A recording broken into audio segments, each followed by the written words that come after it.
Give me Isaiah chapter 63, verse 1. Isaiah chapter 63, verse 1. Because the question is, will we be participating in the slaughter of the 2/3 of our own people? I know there's a scripture for, I think. If you can think of the scripture, definitely send it through. But you have this scripture right here in Isaiah that speaks on when Christ comes back.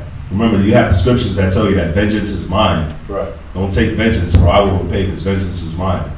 So, in this scripture, Isaiah, it'll go into it. Verse 2 and 3 will go. Verse 3 will go into it. But we'll start at verse 1. Isaiah chapter 63, verse 1. Go ahead. God, who is this that cometh from Edom, with dyed garments from Bozrah? This that is glorious in his apparel, traveling in the greatness of his strength. I that speak in righteousness, mighty to save. So this is speaking of Christ when Christ comes back, and Christ is bringing death to pretty much the whole earth. Read. Wherefore art thou red in thine apparel? So it says, wherefore is Christ's garment red in his apparel? Why? Because Christ is going around slaughtering people. Read. And thy garment like him that treadeth in the wine fat. Because when somebody's treading in the wine fat, they're stomping in the grapes to bring that wine through, to bring the blood of the grapes through. So while they're stomping, that the grapes is splashing up on his clothes, making his clothes red.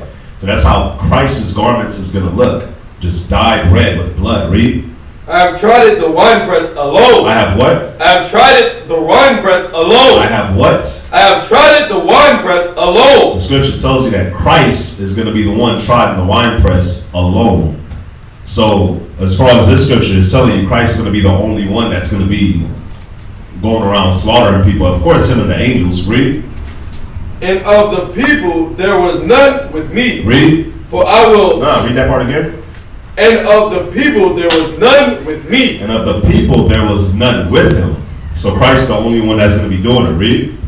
For I will tread them in mine anger, and trample them in my fury, and their blood shall be sprinkled upon my garments, and I will stain all my raiment.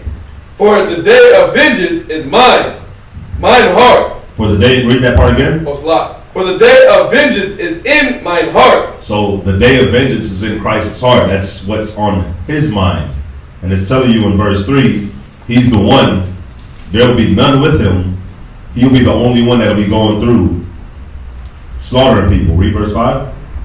And I looked, and there was none to help. And I read it again. And I looked, and there was none to help. So he didn't have anybody to help him. It was just all him. Read. And I wondered that there was none to uphold. Therefore, mine own arm brought salvation unto me, and my fury, it upheld me. Yeah, showing that Christ is going to be the one that's going to be going through slaughtering people. Right. From there, Isaiah chapter 59, verse 16. Because this is Christ saying he alone is going to be the one that's delivering Israel. He alone is going to be the one that delivers that blow to his enemies. Isaiah chapter 59, verse 16. And he saw that there was no man, and wondered that there was no intercessor. Therefore, his arm brought salvation to him. Again, this is showing you that there is nobody to help Yahushua. There is nobody to intersect and help out Yahushua when he delivers that destructive blow to Esau. All right, read. And his righteousness is sustained him. To Esau or the wicked or to the 2/3. All right, read it from therefore. After intercession.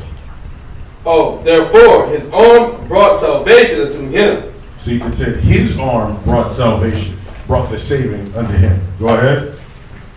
And his righteousness, it sustained him. Again, there was nobody else to help Yahushua to do this. All right. From there, give me Romans chapter 12, verse 19. Because I quoted it, so I want to give you the scripture on it too. Romans chapter 12, verse 19.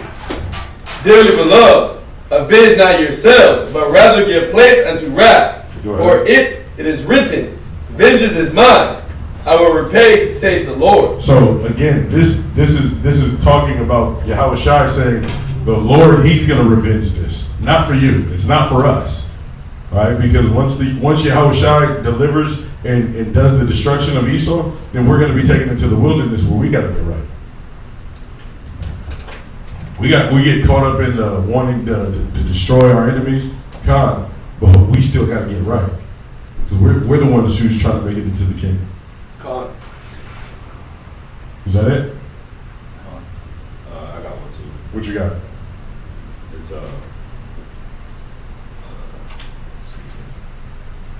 What you got? it's 2nd Ezra 9:13. Okay. Just on that point that you was just saying, 2nd Ezra chapter 9 and verse 13. And I